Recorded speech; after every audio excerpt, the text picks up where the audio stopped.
रायगड, महाराष्ट्रासह देश विदेशातील ताज्या बातम्या पाहण्यासाठी मॅक्स इंडिया लाईव्ह चॅनलला सबस्क्राईब करा आणि बेल आयकॉन दाबायला विसरू नका.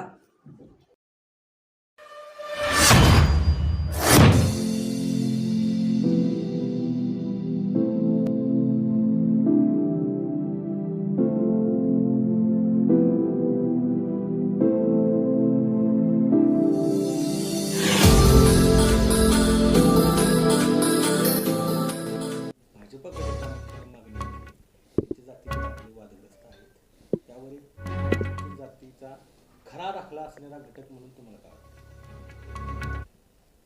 हजारो माणसं लग्नाला हजर असतात.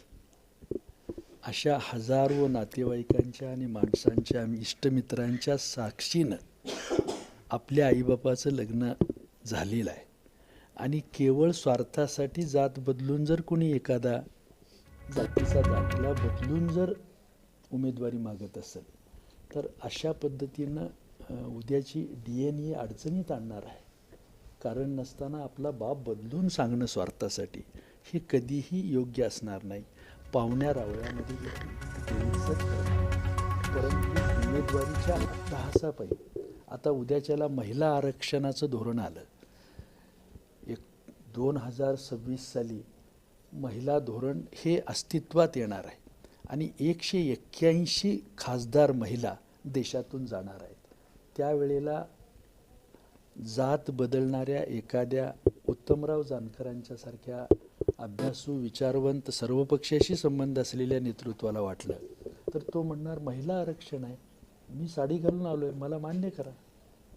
कारण येऊ शकतात महिला, साडी घालून महिला आलं की मी महिला झालो म्हणणार.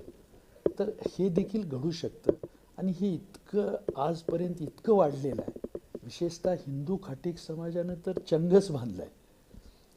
अनेक ठिकाणी अशा घटना घडत आहेत. तर हे योग्य नाही. याला सोलापूरच्या दलित चळवळीमधल्या काही लोकांनी ऑब्जेक्शनही घेतलं, पण शेवटपर्यंत टिकताना त्यांना त्याचा त्रास झाला आणि या गोष्टी घडून गेल्या. पण हे घडू नये. तिकिटासाठी जात बदलणं असा व्यवसाय करण्यापेक्षा त्यांनी कामाटीपुरीत राहायलाच जावं हे जास्त चांगलं आहे.